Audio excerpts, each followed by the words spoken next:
करवा चौथ का उसने व्रत रखा था, पूरी तैयारी हो गई थी, चांद के निकलने का इंतजार था। उसी समय यमराज आ गए, देवी तुम्हारा टाइम पूरा हो गया, तुम्हें चलना पड़ेगा। पता नहीं जवानी में मौत आ जाए, बुढ़ापे में आ जाए। लड़कपन में मौत का भी भरोसा थोड़ी कि ये बुढ़ापे में आती है, जवानी में भी आ जाती है। वो लड़की, वो स्त्री अपने पति का श्रृंगार, अपना श्रृंगार करके पति के लिए बैठी थी कि वो पति का चलने से मुंह देखे और करवा चौथ का व्रत पूरा करे। पर व्रत पूरा हो, यमराज आ गए, चल तू ही पूरी हो रही है, तेरा शरीर पूरा हो रहा, तुझे चलना पड़ेगा। तो उस पत्नी ने कहा अब आएगा तो जाना, इसलिए प्यार से रह लो।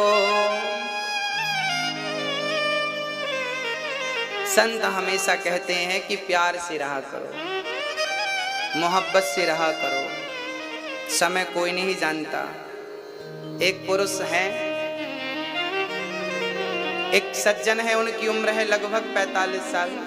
जब तक उनकी पत्नी जिंदा थी ना, बहुत टॉर्चर करते थे, बहुत मारते थे, बहुत परेशान करते थे। जब पत्नी मर गई तो पता चला कि पत्नी की कीमत क्या होती है। क्या है, जो वस्तु मेरे हाथ होती है ना, मुझे उसकी कीमत पता नहीं होती, उसका मूल्य, उसकी कद्र हम नहीं करते। जब वो वस्तु हाथ से निकल जाती है, जब उसका अभाव होता है, तब लगता है कि वो कितनी कीमती थी। सही है, सही बोल रहा हूं क्या? हाँ, सांस जब तक होती है ना तो बोझ लगती है, पर मर जाने के बाद कभी कभी वो उसकी अनुपस्थिति खलती है कि हमारे बीच में कोई बूढ़ा था जो हमें मार्गदर्शन देता था। बाप जब तक होता है तो लगता है कि पागल है, कुछ भी बोलता है, पर वो बाप बाप होता है। पतंग आकाश में उड़ती है तो उसकी डोर ना हाथ में होती है। किसी ने कहा यार तुम पतंग को उड़ने नहीं दे रहे हो, यदि तुम ये डोर काट दो ना तो पतंग और ऊपर जाएगी। पतंग को ऊपर ले जाने से ये डोर ने रोक रखा है। तो किसी ने कैंची से धागा काट दिया। जब धागा कटा तो पतंग थोड़ी ऊपर गई, फिर धीरे धीरे हिचकोले खाती हुई। लग रहा था कि धागा ऊपर नहीं जाने दे रहा है, जबकि वो धागा ही पतंग को ऊपर ले गया और ऊपर बनाए रखा है ना। कभी कभी लगता है कि हमारे माँ बाप हमें आगे नहीं बढ़ने दे रहे, उनका निर्णय सही नहीं है, वो अपने निर्णय से हमें बांध के रखते हैं, उनका डिसीजन ठीक नहीं है। हम पढ़े लिखे लोग हैं, माँ बाप पुरानी बात करते हैं, पुराने हिसाब से चलो, लेकिन नहीं, माँ बाप की वो बात पतंग की डोर जैसे होती है। हमें लगता है कि माँ बाप की बात हमें आगे नहीं बढ़ने देती, पर कभी गंभीरता से विचार करोगे तो माँ बाप की बात वो डोर है जो तुम्हें इतनी ऊंचाई तक पहुंचाती है। और वो माँ बाप का वो मार्गदर्शन ना मिले तो हमारा कोई अस्तित्व ही नहीं रहेगा। बड़े बूढ़ों का सम्मान करना सीखिए, आदर करना सीखिए। तुम्हें कोई बात अच्छी लगे तो मान लो, अच्छी ना लगे तो सुन करके भूल जाओ। एक बात बताऊं, गृहस्थ जीवन को मधुर बनाना हो तो मेरे पास एक उपाय है, यदि अपनाना हो तो मैं बता दूं। यहां जितनी सासें बैठी हैं और जितने बुजुर्ग बैठे हैं, मैं आपसे निवेदन करता हूं कि आप जब कोई काम किया करो, छोटे से छोटा या बड़े से बड़ा, तो आप अपने परिवार की सलाह जरूर लिया करो। अपने बेटे की, अपनी बहू की, अपनी पत्नी की, अपने पति की, अपने ससुर की, अपनी सास की, अपने भाई की, अपनी भौजाई की सलाह ले लो। अब आपने 10 लोगों की सलाह ली तो 10 प्रकार की सलाह मिलेगी, उसमें जो तुम्हें अच्छी लगे वो कर लो। उसमें फायदा क्या होगा, करना तो तुम्हें अपने ही मन का है, पर वो 10 लोगों का मन रह जाएगा कि चलो इन्होंने हमसे पूछा तो सही, हमारा मान तो रखा, वो 10 लोग खुश हो जाएंगे। एक चतुर गृहस्थी ऐसे गृहस्थी चलाता है, वो भले किसी की ना माने पर लेके सबको चलता है। पूछ लिया करो ना कोई बात। बहू कहती है माँ जी आज भोजन में क्या बना लूं, तो आप कह दिया कहो बेटा तेरी मर्जी, जो तुझे खाना हो, जो तू खाएगी मैं खा लूंगी, सब ठीक है। नहीं नहीं नहीं, वो मत, तूने ये क्यों बनाया, अपनी मर्जी का बनाती रहती है, मेरा भी बनाया कर। गृहस्थ जीवन में कभी कभी समझौते करने पड़ते हैं। यदि समझौता करना आ गया आपको तो आपकी गृहस्थी बहुत अच्छी चलेगी, और समझौता करना नहीं आया तो बिखर जाएगी। एक सास थी, एक बहू थी। सास पड़ोसन के घर जाए तो बहू की बुराई करे, उसी घर पे बहू जाए तो सास की बुराई करे। मैं आपसे एक छोटी सी प्रार्थना करता हूं, यहां जितनी सासू मां बैठी हैं वो बहुत कान खोल के सुनेंगी, खासकर सासें, बहू भी सुनेंगी, क्योंकि कल तुमको भी सास ही बनना है। तो सास का कर्तव्य, सास को क्या करना चाहिए कि महाराज जी हमारी बहू अच्छी नहीं है, आप पड़ोसन के घर गई और बहू की बुराई करके आ गई। इससे क्या हुआ, जब बहू को पता चलेगा कि मेरी सास ने मेरी बुराई करी तो वो जो सेवा करती थी वो भी खत्म कर देगी। अब तुम करती हो तो चूल्हे में जाओ, इतना करने के बाद भी तुम्हें जस नहीं है, फिर वो बहू ना फिर पल्ला झड़ा लेती है। आओ अब तुम मैदान।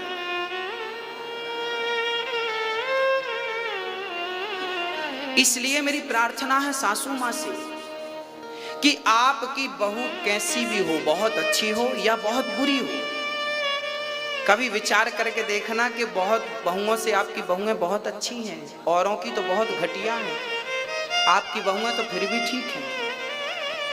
संतोष रखना चाहिए। पड़ोसन के घर जाओ तो सदा अपनी बहू की तारीफ किया करो, मेरी बहू अच्छी है, मेरी बहू जैसी सबको बहू दे। और जब वो पड़ोसन कभी आपसे कहेगी कि तेरी सास ने आज तेरी बड़ी तारीफ करी जबकि तू घटिया है, जब आप सुनोगी अपनी तारीफ दूसरों के मुंह से कि मेरी सास ने की, तब आप मजबूर हो जाओगी कि राम राम, मैं जिस सास के बारे में गंदा सोचती थी वो सास जमाने में मेरे बारे में अच्छा बोल रही है। वो बहू घटिया होगी तो बढ़िया हो जाएगी। आग को आग नहीं बुझा सकती। मैया भैया थोड़ा आगे आ जाओ, पीछे जगह कम पड़ गई है, खिसकाओ थोड़ा सा, पीछे मत देखो, आप तो आगे आओ, आ जाओ। कौन कौन मेरी बात समझ गया, हाथ उठा के बताओ। समझ गए मैं क्या कहना चाह रहा हूं? हाँ। अच्छा, जब हम जाएंगे तो हमारी सारी कमाई, सारा पैसा धरा रह जाएगा कि नहीं?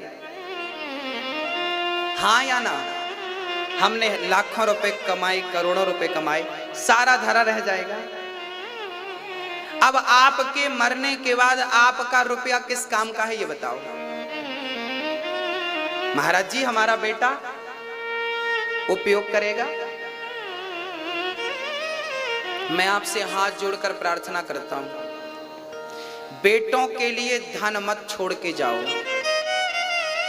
बेटों को केवल अच्छे संस्कार देकर जाओ। यदि बेटों को आपने अच्छे संस्कार दिए हैं तो वो आपसे ज्यादा कमा लेगा, और बहुत ज्यादा पैसा देकर जाओगे तो बेटा अय्यास हो जाएगा, बिगड़ जाएगा।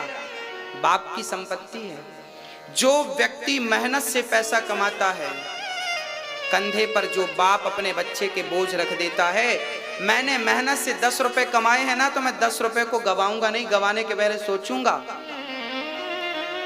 है ना। मैंने 7वीं क्लास में पसीने की कमाई पढ़ी थी, पाठ बहुत छोटा है, कहो तो सुना दूं। 7वीं क्लास का यह पाठ है, शायद आप लोगों ने भी पढ़ा हो। एक राजा था, पाठ 7 में 7 नंबर के पाठ में ये कहानी थी। मैं 7वीं में था तब मैं बहुत पढ़ता था ये कहानी, बहुत शौक था। एक पिता था, उसने अपने बेटे को एक दिन, माँ ने कहा, मतलब राजा की पत्नी ने कहा कि बेटा जवान हो गया है, आप बेटे को राजा बना दो। अब राजा था, प्रजा का पालक था, तो राजा ने सोचा कि मैं अपने बेटे को राजा बनाऊं, पहले देख तो लूं कि ये प्रजा का पेट भर सकता है कि नहीं, प्रजा का पालन कर सकता है कि नहीं। तो एक दिन पिता ने कहा, बेटा जाओ कुछ कमा के लाओ। तो बेटा, राजा का बेटा था, कमाने गया तो मंत्री से रोने लगा, मंत्री जी कुछ दे दो। का कमाए, बनते नहीं कुछ, कहां से पैसा, मेहनत होती नहीं। मंत्री को लगा बेटा सुकुमार है, तो मंत्री ने 2 रुपए निकाल के दे दिए। 2 रुपए गया, पिताजी मैं 2 रुपए कमा के लाया। गुरुजी, पिताजी ने कहा इसको भट्टी पे डाल दे आग में। बेटा चुपके से गया और भट्टी पे डाल दिया 2 रुपए। पिता ने कहा जाओ फिर से कमा के लाओ। अब गया तो माँ से रोने लगा, माँ मैं कहाँ कमाऊं, मेरे से कुछ। माँ तो माँ होती है। माँ ने चुपके से अपने 5 रुपए दे दिए, ले पिता को दे दिए। माँ ने 5 रुपए दिए पिता के। पिताजी 5 रुपए कमाए आज मैंने। पिता ने कहा भट्टी पे डाल दो आग में। गया जो डाल दिया। और राजा ने घोषणा कर दी कि इसको किसी ने पैसे दिए उसको देश से निकाला कर दिया जाएगा। इसकी कमाई से जो कमाए वो। अब कोई राजा मंत्री से मांगे, माँ से माने मना, मंत्री ने मना, सबने मना। अब वो चलता चलता गया और उसे एक कुम्हार लोहार के घर पे काम मिला। लोहार आग से लोहा गरम गरम निकाला, इसे घन दे दिया हथौड़ा, चलो पटको। अब साहब इसने दिन भर, राजा का बेटा था, हथौड़े पटके लोहे पर, गरम गर्मी का टाइम, वो गरम लोहा और हथौड़ा पटका तो हाथ में छाले पड़ गए और हालत बिल्कुल खस्ता हो गई। दिन भर हथौड़ा पटका तो उसने 25 पैसे दिए। मजदूरी कितनी? 25 पैसे। 25 पैसे इसने लिए और घर आया। पिता ने कहा कितना कमाया? 25 पैसे कमाया। पिता ने कहा 25 पैसे भट्टी पे डाल दे। बेटा बोला ना पिताजी, ये मेरी मेहनत का पैसा है, ये मैं संभाल के रखूंगा, ये मैं भट्टी पर डालने वाला नहीं, मैं ये बात नहीं मानूंगा आपकी। पिता ने कहा अब तू राजा बनने के योग्य हो गया, तू अपनी कमाई पहचानने लगा, तुझे मेहनत की कमाई पता चल गई कि मेहनत क्या होती है, कितना पसीना बहाना पड़ता है तब 2 रुपए मिलता है। जो बाप अपने बच्चों के लिए प्रॉपर्टी छोड़कर जाते हैं वो अपने बच्चों को सर्कस का शेर बनाते हैं। सर्कस का शेर जो होता है ना, बने बनाए मांस को खाने का आदी हो जाता है। एक दिन जंगल पे सर्कस के शेर को जंगल पे छोड़ दिया गया तो जंगल के शेरों का कुत्तों ने शिकार कर लिया। कुत्तों ने शेरों को मार दिया। किसी ने कहा कि भाई कुत्तों ने शेर को कैसे मार दिया? बोले वो शेर सर्कस के शेर थे, बने बनाए मांस को खाने के आदी थे, अपने शिकार करने का टैलेंट भूल चुके थे। कुत्तों ने सोचा कि भूखे मरना है, शेर को ही मार के खाओ। कुत्तों ने विजय प्राप्त कर ली, शेर को मार डाला। क्यों? क्योंकि वो सर्कस के शेर थे। जो माँ बाप अपने बच्चों को बहुत धन दौलत, बैंक बैलेंस, प्रॉपर्टी दे के जाते हैं, एक्चुअली वो अपने बच्चों को सर्कस का शेर बनाते हैं। जो कमा के खाने का टैलेंट भूल जाते हैं और बाप की संपत्ति पर आधारित हो जाते हैं, निर्भर हो जाते हैं। बच्चों को योग्य बनाइए, बच्चों को इतना लायक बनाइए कि उन्हें किसी के सामने झोली फैलाने की जरूरत ना पड़े। बाप का भी धन उत्तम नहीं होता। हमारे शास्त्र कहते हैं उत्तमम स्वाजितम वित्तम, खुद की कमाई सबसे बेस्ट। उत्तमम स्वाजितम वित्तम मध्यमम पितुरर्जितम, पिता का धन मध्यम दूसरे नंबर का होता है। उत्तमम स्वाजितम वित्तम मध्यमम पितुरर्जितम अधमम भ्रातृ वित्तम च, भाई का धन अधम होता है, स्त्री का धन अधम से भी अधम होता है। इसलिए खुद की कमाई सबसे बेस्ट होती है, स्वयं की रोटी सबसे। इसलिए बच्चों के लिए धन ज्यादा ना, हाँ उचित छोड़कर जाइए, बल्कि उन्हें योग्य बनाइए और आपका धन जो है उसे अपने हाथों से धर्म में लगाइए, ताकि आप अपने धन का सदुपयोग करके जाओगे तो करोड़ों जन्मों तक भगवान के नगर चरण शरण में रहोगे, बैकुंठ साकेत में रहोगे, जहां ठाकुर खुद आपकी सेवा करेंगे। धन कमाओ, 100 रुपए कमाओ तो 10 रुपए सेवा में लगाने का भाव रखो, तब वो 90 रुपए पवित्र होता है। पेट्रोल डीजल जैसे निकलता वैसे इंजन में नहीं डाला जाता, पहले फिल्टर किया जाता है। दान करने से धन फिल्टर होता है। कल की बात मैं आपको बताता हूं। एक सज्जन मेरे पास आए, उन्होंने कहा महाराज मेरे 2 बेटे हैं, मेरी बहुएं नहीं है, बेटियां हैं। मेरी बहुएं बहुत अच्छी हैं, मेरे बेटे बहुत अच्छे हैं, मेरी पत्नी बहुत अच्छी है, मैंने तो यही स्वर्ग देखा। मैंने कहा कि आपने जरूर पुण्य किया होगा, आपने धर्म किया होगा, आप सदा सच्चाई के नेकी के मार्ग पर चलते हैं। जब आप धर्म के मार्ग में चलते हैं, सत्य के मार्ग में चलते हैं, तो ईश्वर आपका बेटा, आपकी बहू अच्छी देता है। और जब आप गलत करते हैं तो भगवान गलत बहू आपके घर में भेज देता है। और ईश्वर लाठी से नहीं मारता, उसके मारने का ढंग दूसरा होता है। ऐसी घटिया बहू आ जाएगी कि आपका जीना हराम कर देगी, ऐसा घटिया बेटा आ जाएगा कि आपका जीना दुश्वार कर देगा। ये ईश्वर की सजा है। कुछ गलतियां हुई हैं हमसे जिनकी सजा मालिक दे रहा है। आप धर्म का, नेकी का मार्ग मत छोड़िएगा। यदि नेकी का मार्ग नहीं छोड़ा तो सब कुछ अच्छा होगा, और तुमने मार्ग छोड़ा तो ईश्वर सजा इस प्रकार देता है। समझ रहे हो? इसलिए धर्म करते रहो। मेरी बूढ़ी माँ, आज मेरी माँ आई हैं क्या भैया जी, जो रहने लगी हैं, मैया आओ, आप आगे आ जाओ, भैया जी को, भैया आप भी आए। ये हमारी माँ है, ये गौरी गोपाल वृद्धाश्रम में रहने के लिए माँ यहाँ पर हैं। ये माँ रहती हैं और इन माँ से ही इस आश्रम की शुरुआत हो गई। ये मेरी माँ, दोनों है माता पिता। ये माँ बड़ा स्नेह रखती हैं हमसे।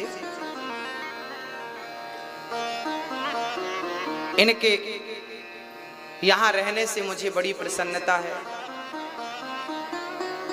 अंदर का दुख क्या है मेरी माँ का मैं नहीं समझ सकता, पर जो मेरे से बनेगा, इनका बेटा बनेगा, इनकी सेवा करने का संकल्प मैं आपके सामने लेता हूँ।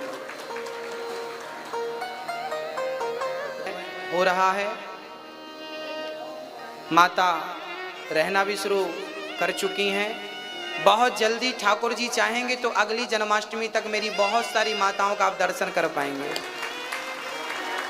परंतु उसके लिए आपका सहयोग, क्योंकि जगह भी बड़ी महंगी है और बनाने का खर्चा भी बड़ा महंगा है। आप निर्माण में भी जो सहयोग करना चाहें करें। आपका योगदान मिला, आपका सहयोग प्यार मिला तो ही ये दास हिम्मत कर पाया।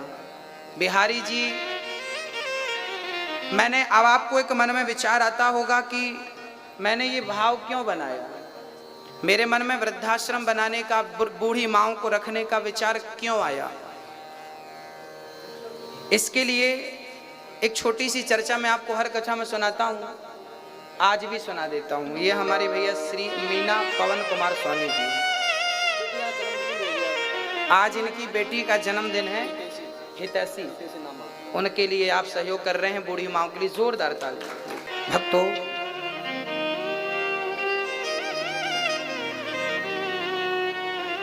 परहित सरिस धर्म नहीं भाई, आज मैं आपको अपने माता पिता से भी मिलाऊंगा।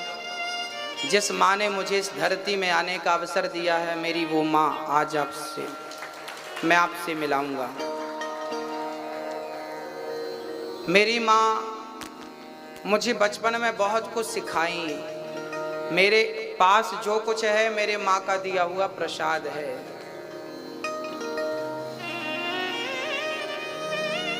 मैं सत्यनारायण भगवान की कथा करना जानते हो, मैंने अपनी माँ से सीखी। जाति का ब्राह्मण था तो गांव के लोग सत्यनारायण भगवान की कथा करने बुलाया करते थे।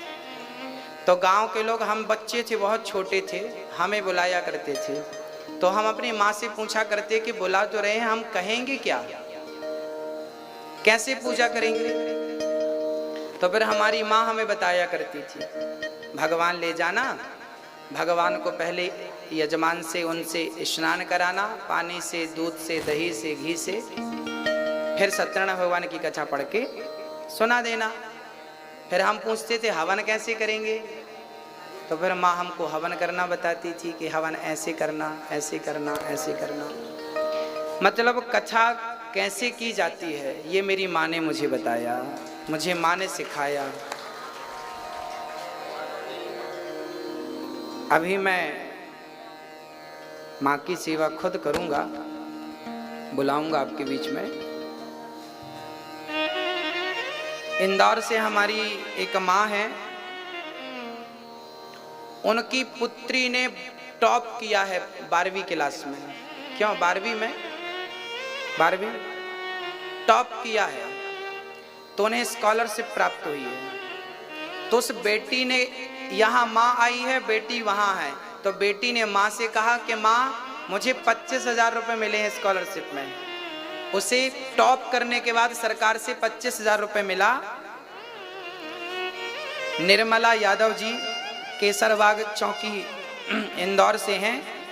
इनकी बेटी ने टॉप करके 25,000 जो स्कॉलरशिप मिली थी उसमें से 21,000 का सहयोग बूढ़ी माओ के लिए दे दिया। 91% है ना बनाया इन्होंने। मुख्यमंत्री जी के द्वारा 50,000 की छात्रवृत्ति मिली थी, 25,000 मिली थी। और आज बेटी मतलब इनका जन्मदिन है। सरकार आप सभी हम सभी मिल करके माओ की सेवा में आगे बढ़ेंगे। भगवान श्री कृष्ण गोपियों से कहते हैं आओ। गोपियों ने कहा कि पति की सेवा करने का संकल्प आपने दिलाया, पर हमारे पति तो आप हो। एक पत्नी थी, वो अपने पति से बहुत प्रेम करती थी। एक दिन पति जाने लगा परदेश, तो पत्नी ने कहा मैं किसके बिना, आपके बिना कैसे रहूंगी। तब पत्नी ने कहा कि मेरा सहारा क्या है। तो पति ने एक तस्वीर दे दी, ये तस्वीर ले लो, इसकी आरती उतारना, फोटो की पूजा करना।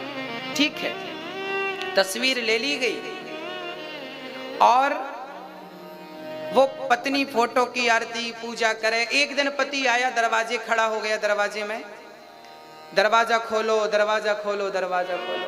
गोपियों ने कहा प्रभु आप बताओ उस स्त्री को क्या करना चाहिए, फोटो की पूजा करते रहना चाहिए, जाकर अपने पति से मिलना चाहिए। भगवान ने कहा जब साक्षात पति द्वार पर खड़ा है तो तस्वीर की आरती क्यों उतारना, साक्षात से जाकर मिलना चाहिए ना। गोपियां बोली संसार के पति तस्वीर हैं, साक्षात पति तो आप हो। ठाकुर तो प्रेम का भूखा है। कर्माबाई भगवान को प्रेम से क्या खिलाती थी, क्या खिलाती थी, प्रेम से खिचड़ी खिलाती थी। थाली भर के ल्याए रे खिचड़ो। हमारे भैया सुधीर जिंदल जी ने कहा था कि हमें ये भजन जरूर सुनाइएगा। आज इन्होंने खिचड़ी का प्रसाद रखा है। हमारे भैया सुधीर जिंदल जी हैं। बड़ा स्नेह है गोविंद के चरणों में, बड़ी भक्ति है, बड़ा प्रेम है। इतना धन धान्य होने के बाद भी ये बिल्कुल सरल और सहज है। अहंकार तो दूर दूर तक नहीं है। भक्तों ये ईश्वर की बड़ी कृपा है। भगवान ने गोपियों के संग रास प्रारंभ किया। जय बैठिए। भगवान ने गोपियों के मध्य में रास रचाया।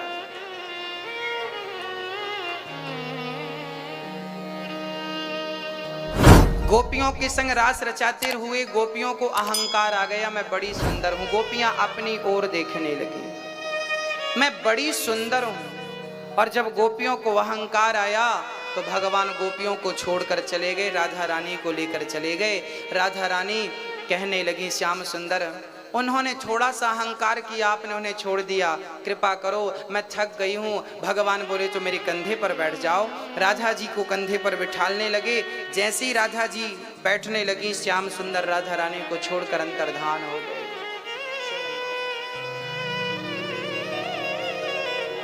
राधा रानी को छोड़कर श्री कृष्ण चल पड़े। और जैसे ही राधा रानी श्याम सुंदर को अपने पास ना पाकर जब दुखी हुई, मूर्छित होकर गिर पड़ी। कृष्ण कृष्ण कृष्ण, तेरे बिना भी क्या जीना, कन्हैया तेरे बिना कैसे जी सकती हैं। सारी गोपियां लता पता से राधा जी के पास चली गईं। और सारी सखियों ने जब पूछते हुए ढूंढते हुए राधा को देखा, सारी गोपियां राधा को देखकर रोने लगी। श्याम सुंदर तुम कहाँ चले गए। हे श्याम सुंदर, वृक्षों से पूछा, तुलसी से पूछा, पीपल से पूछा, यमुना से पूछा, पृथ्वी से पूछा, किसी ने सही उत्तर नहीं दिया। अब सारी गोपियां मिलकर एक गीत गाने लगी। उस गीत का नाम है गोपी गीत। क्या नाम है? भाना ब्रज। गोपियां कहती हैं गोविंद जब से आपका जन्म इस ब्रज मंडल में हुआ है तब से ब्रज की जय जयकार कई गुना बढ़ गई है। हे नंदनंदन श्याम सुंदर हमें छोड़कर मत जाओ, हमने आपके लिए पति सुतान वया भ्रातृ बांधवा, पति को पुत्र को भाई को बंधु को सबको छोड़ा, मारना ही था तो हमें जहर से क्यों बचा लिया कालिया नाग के, मर जाने दिया होता तो भगवान बोले अभी मर जाओ। गोपियां बोली कैसे मर जाएं। तब गोपियों के संग ईश्वर ने रास रचाया। प्रेम की जीवात्मा परमात्मा के मिलन का नाम रास है। मैं आपको आज शाम का विधान समझा देता हूं। आज हम लोग आरती के बाद रोज की तरह गाड़ियों में बैठ करके यात्रा पे चलेंगे। आज हम चौमुआ चलेंगे, जहां ब्रह्मा जी ने 4 मुख से भगवान की स्तुति की थी। ब्रह्मा जी ने एक बार बछड़े और ब्रजवासी चुरा लिए थे, तो फिर वहां आकर स्तुति करी थी, इसलिए उस गांव का नाम पड़ गया चौमुआ। चौमुआ मतलब 4 मुख के ब्रह्मा जी ने वहां भगवान की स्तुति की थी। उस तरफ हम चलेंगे, बहुत सारा दर्शन होगा। और आप लोग आज शाम को आने के बाद, जैसे ही आप लोग आए तो आज चूंकि कृष्ण जन्माष्टमी है, तो आप बिहारी जी का दर्शन कर लें। बिहारी जी का दर्शन कर लें आप लोग आने के बाद। और बिहारी जी का दर्शन करने के बाद आप लोग भोजन प्रसादी करें। रात्रि के 9 बजे से लेकर 12 बजे तक, यहाँ पर 9 से लेकर 11 तक यहाँ पर कथा चलेगी। आज शाम को भी कथा है। कितने बजे से? 9 बजे से 11 बजे तक। फिर 11 से 12 तक हम लोग तुलसी के, आज आप लोग तुलसी की माला ले लेना 2-4, क्योंकि तुलसी दल से ठाकुर जी का हमें अर्चन करना है विष्णु सहस्त्र नाम से। क्या करना है? तो आप सभी लोग, आपको परात दी जाएगी, परात में लड्डू गोपाल जी दिए जाएंगे। आप 4-5 लोगों का गोला बना के बैठ जाइएगा और प्रेम से हम लोग ठाकुर जी का अर्चन करेंगे। ठीक है? आप लोग दूध भी थोड़ा सा ले लीजिएगा। दूध तो हम ले आएंगे, दूध हम लोग ले आएंगे। दूध है, फूल है, फल है, सारी व्यवस्थाएं कर लेंगे। आपको जिनको लाना है ला सकते, नहीं लाए तो कोई बात नहीं। तुलसी भी हम लोग रख लेंगे व्यवस्थित करके। आपको लाना हो लाइए, नहीं लाना मत लाइएगा। तो आज रात्रि के 9 बजे से लेके 11 बजे तक क्या होगी? कथा। 1 घंटे में भगवान जी का उत्सव। फिर 12 बजते उत्सव में हम लोग लग जाएंगे। 12:30 तक उत्सव चलेगा। उसके बाद जिसको बिहारी जी का दर्शन करने जाना है, तो रात्रि को 2 बजे तक बिहारी जी का दर्शन होगा। आपको रात्रि को भी बिहारी जी का दर्शन मिलेगा। जिनको जाना है तो रात्रि को भी बिहारी जी से मिलावें। और फिर कल 24 तारीख है। हाँ? कल हम लोग सुबह 6:30 बजे से 1 घंटे कथा, क्योंकि कल की कथा हम लोग आज शाम को ही कर लेंगे 2 घंटे की, बस 1 घंटे की रह जाएगी। तो 1 घंटे की हम 6:30 से 7 तक, 7:30 तक कल कथा करके फिर आप लोग बिहारी जी का दर्शन। कल कथा के बाद आप लोग निधि बन जाइएगा। ये ले जाएंगे यहाँ आपको, निधि बन जाइए, जहाँ भगवान ने राधा जी के संग आज भी रास रचाते निधि वन में। हरिदास जी महाराज जी की समाधि स्थित स्थल है वहाँ। तो निधि बन जाइएगा, मधु बन जाइएगा, राधा रमण जी जाइएगा, श्री बांके बिहारी जी के दर्शन करिएगा। प्रेम मंदिर तो आपने देखा ही होगा। रंग जी का मंदिर देखिएगा। ये सारे चीजें जो मैंने गिनाई, यही वृंदावन की धड़कन है, यही वृंदावन है।